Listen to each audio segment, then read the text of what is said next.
A mother presents a story saying how everyone in her life hates her. Well, her daughter found this story, and she says that's not true. Let me tell you my side of the story. Make sure you stick to the end so you can see both perspectives and decide for yourself who was in the wrong. I don't care how many times you come to my door to apologize. I let them and their father bully me for years, call me all kinds of names. How they reject every present I ever bought them because it wasn't brand new or super expensive. Despite me having to go hungry sometimes to even afford what I could get them. I come to their father's house one day to say happy birthday. They ignore me. I tried to give them a hug. I got pushed away. Their father told me to stop annoying them on their 16th birthday. I got them both Nintendo Switches for their birthday, and I set mine carefully wrapped present on the table, and they opened it last. When they saw it, they said, "Really? That's it?" I look confused and ask what's wrong. Was it the color this time? Or maybe the games too? They expected more? No one ducking plays Nintendo, you ducking dinosaur. They said dinosaur? I said, you guys never text me and I did not know what you wanted. I know you broke the one you shared, so I got you both your own. That's what I told them. They set the presents I had to starve myself on the table and everyone went inside for the cake. I finally realized they don't care. They just really don't care. Why it takes me years to realize I don't know, but I do now. I took the Switches and headed for the door. Their dad stopped me and in front of everyone said, "Hey, where are you going? You're leaving your kids on their birthday?" "Let her go, it won't make a difference," one of my boys said. Everyone laughed and everyone just freaking laughed. I started to tear up and my son's aunt told me to stop being a big old baby and hold the phone for pictures. I got angry and yelled in front of everyone, "I hate you. I hate you all. I'm tired of this family abusing me, using my trauma against me, making me feel freaking small because I'm not rich and spoiled. I've done nothing but love this family, but because I'm built like a child, I can't sit with the adults. No one came to my birthday. Why should I be here? No one cares about me, but y'all won't bat an eye if I freaking died, would you?" Then I looked my boys dead in the eyes and I said, "I hate you both too. I wish I never freaking had you." And then I ran out to my car and left. I blocked them all, and the next day I heard a knock on my door and saw my kid's father. He begged me to come to his house and talk to our children. He says they're so sorry. Yet I've never heard this come out of their mouth, so I'm not interested. That was 3 days ago, and ever since, he's come to my door and asked me to forget them, but I won't. I don't think I can. Alright guys, Mr. Reddito here, so I have some crazy news about this story. It turns out OP actually has a daughter too that was never mentioned in the story. That daughter found the original post that her mom made and did this. A few weeks later, the daughter she never mentioned in the post makes her own post titled, "I hate my mom," and now she convinced thousands of people online that she's the victim. This is the actual truth. So let's go ahead and check out the perspective from the daughter. Here we go. I, 23 female, am no longer in contact with my mom because of years of abuse, manipulation, fear-mongering, and hatred. I was conceived through a one-night stand. Jane could not get in contact with the guy and so carried and raised me as a single mother until she met someone. And gosh, did she let me know about it. She made sure to tell me how unwanted, unlovable, and disgusting I was. She admitted to neglecting me as an infant and toddler and how she would essentially have screaming matches with me. When I was 5, she met William and they fell in love. They got married within a year, and William adopted me after his twin son, John and Oscar. I was 7, their relationship moved very fast, and I believed it caused a lot of turmoil. I truly believe the pregnancy was a trap, William, but that's speculation, and opening a whole can of worms. During the pregnancy, Jane would have tantrums about having twins, how she only wanted one, and how she'd only love the first one that came out. This was a new side of her that William had not seen before, and he shut it down quickly. Well, she kept her promise and only gave attention to Oscar. John was completely neglected by her other than to feed. She had intense PPD, and that's not her fault. But what is how she handled it. She refused to get help and claimed PPD is for insane and bad mothers. At some point, when the boys were a year or so old, she was admitted into the hospital for having intense thoughts about hurting herself or others. She was diagnosed with depression, anxiety, and PPP.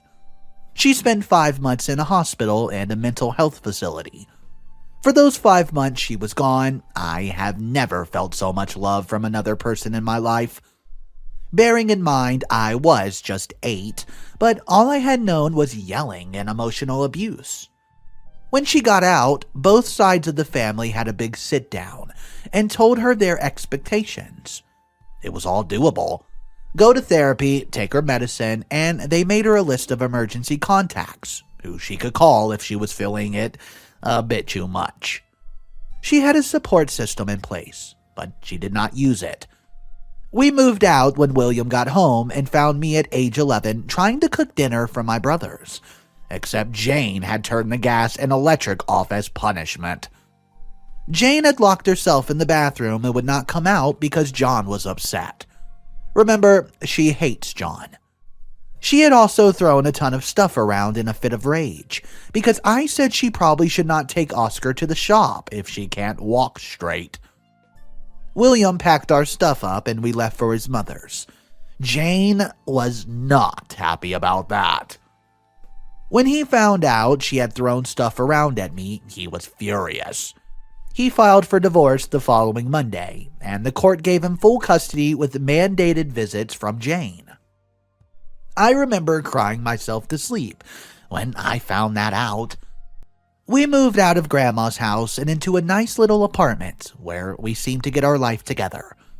Other than the visitation, we were good. Until William got a new job and we had to move across the city.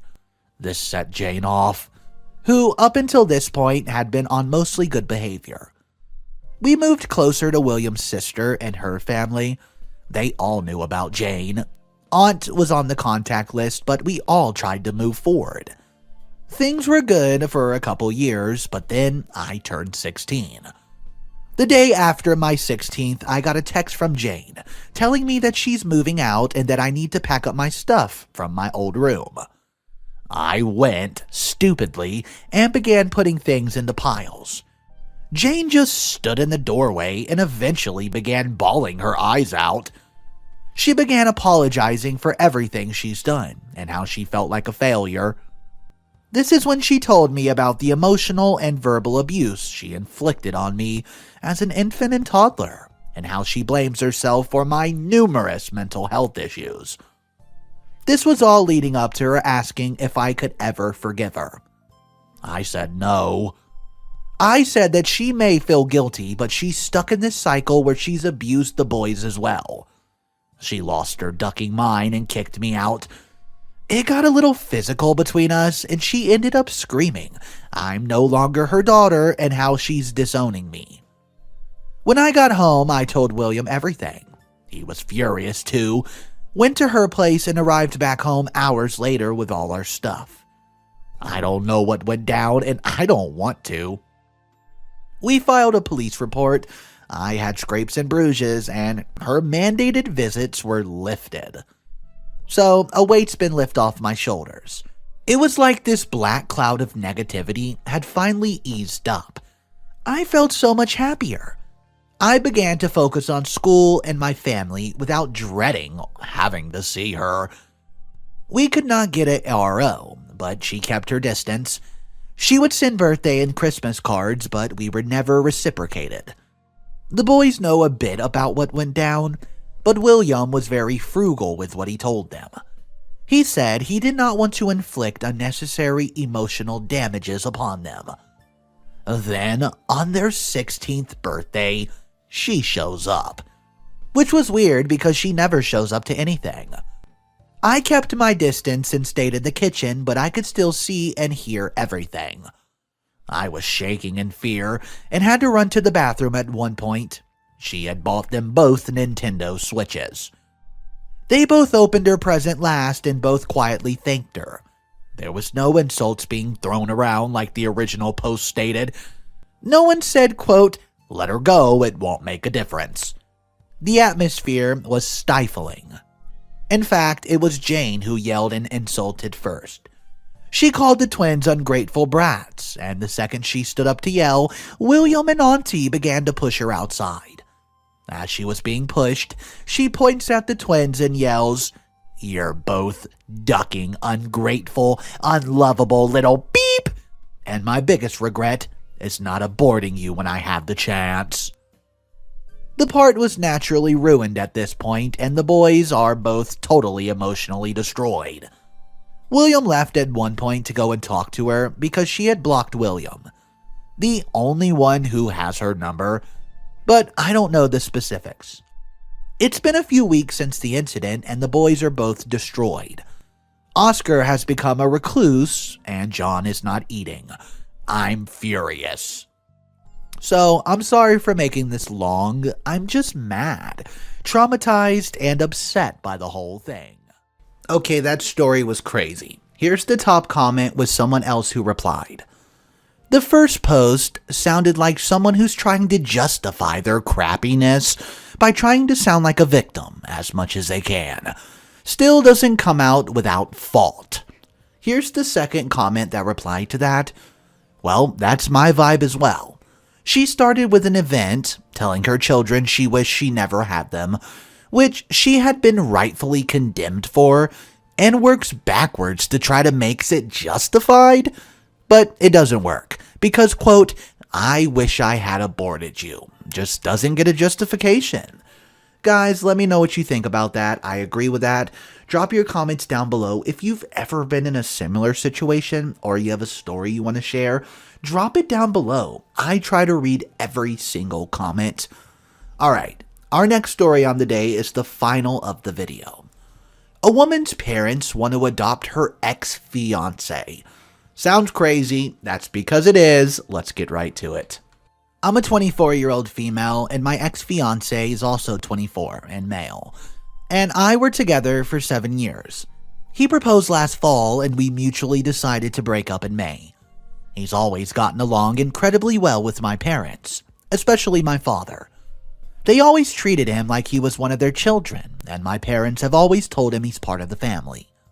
For example, he started coming on family vacations with us when we were 17. It was a very, very tough decision to end the relationship, but we did both agree it was for the best. He moved out while I finished up our lease. His plans fell through last minute, and he moved in with my parents for a little while finding a new place. Obviously, I felt a little weird about him moving into my childhood bedroom and being at my parents' house a fair amount. It led to a lot of awkward interactions, but we got past it. He moved out at the start of August, and I thought that was that. Last night, my parents invited me over for dinner. They sat me down and explained that since the wedding was off and my ex-fiancé was not going to be part of the family by marriage, they wanted to adopt him. They asked him last week, and he agreed as long as I'm okay with it. I'm definitely not.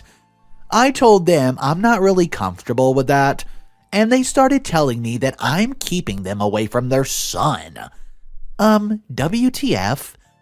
And that I need to tell him that I'm okay with it so that we can all just be a real family. So I'm worried I'm being an a-hole because they have cared so much for my ex over the years. I'm also worried I'm being selfish by worrying about how to explain this to future partners. Anyways, am I the a-hole? More additional information. I do actually have a younger brother. He's going to university in another country and does not visit home very often. My ex's mom passed when he was young and his dad remarried and is much more invested in his new family. I'm surprised he agreed, but have not had a chance to actually talk to him about it. Alright, what's up guys, Mr. Reddito here. I hope you're having a great day and enjoying the story so far. If you are, go ahead and click that subscribe button. It helps the channel out so much. Here's an update for this story 2 weeks after the original post. After I had some time to process the situation and read all the comments you guys wrote, by the way, thank you, I was feeling a lot less crazy. I decided to call my ex and ask him about the whole situation. Like a couple of you guys guessed, he did not actually want to be adopted. He only answered like that because he did not want to say no to my parents, who did so much for him over the years. He knew I would not like the situation and say no. Obviously, I'm not thrilled about him offloading the hard answers onto me, but I feel like we had a really productive conversation about it. I also gave my brother a phone call because there was some suggestions that my parents were trying to replace their son with my ex. He said he did not want to talk about it over the phone and would rather wait until he could see me in person. This wasn't at all like him, so we worked out a way for me to visit him over the weekend. Well, she came out to me as trans, and I have a sister now. We talked for a few hours and she decided to go to university in a different country because she wanted to have a better opportunity to restart as a woman.